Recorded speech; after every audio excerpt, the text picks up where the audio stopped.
Hello. Allow me to introduce myself.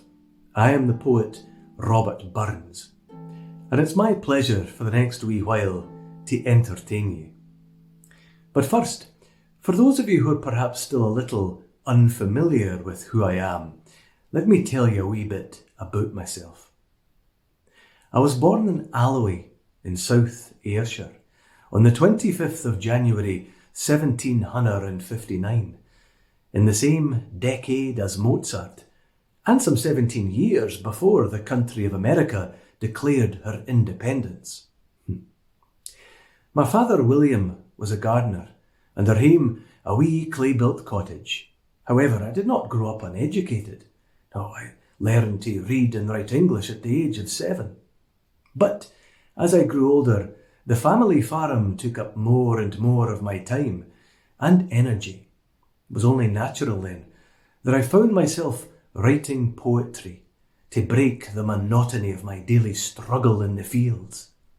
Burns the poet was born.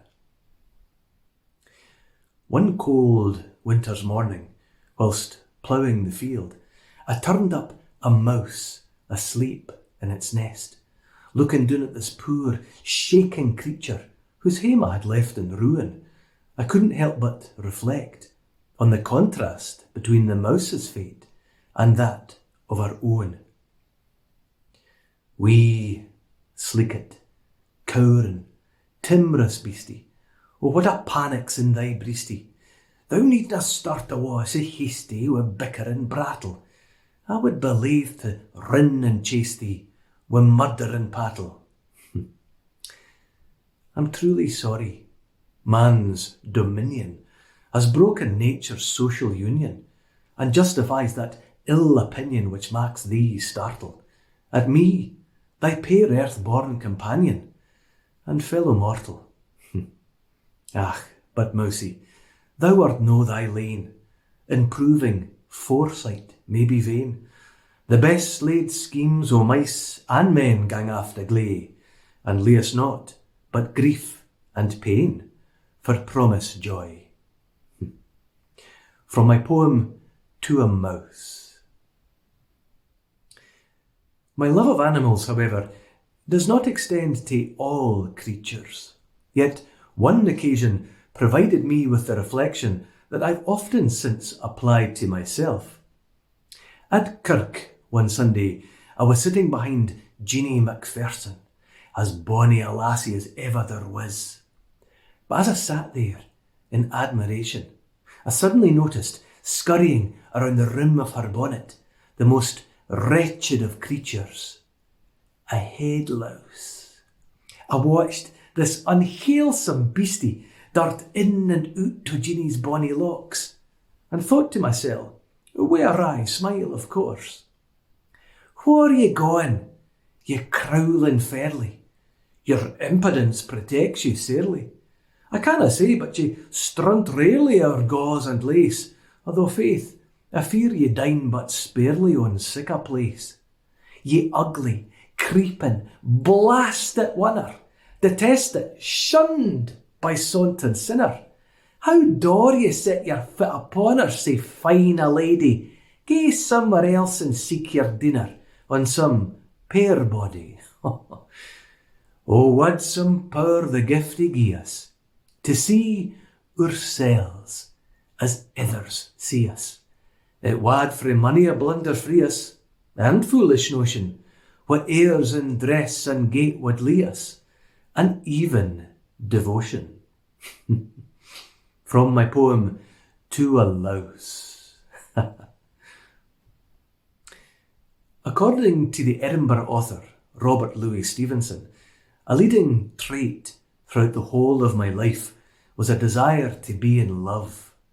It was said I was an expert in flirtation, dazzling in conversation, and an author of effective love letters.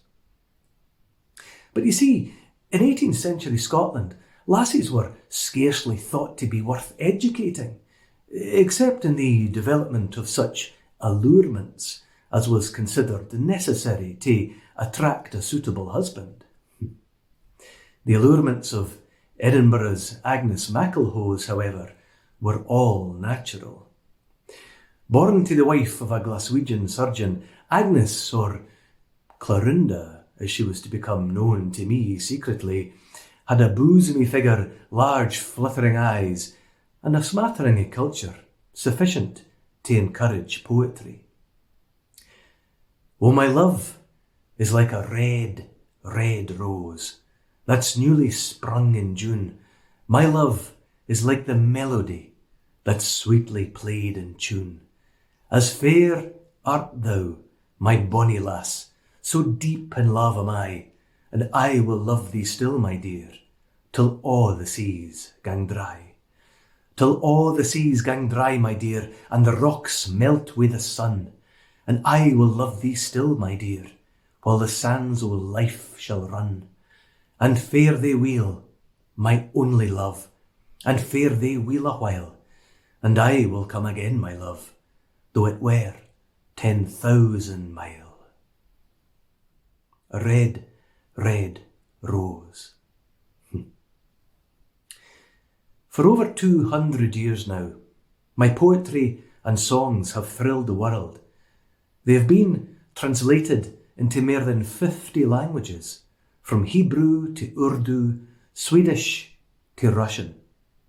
There have been more than 2,000 published editions of my works, and some 900 biographies.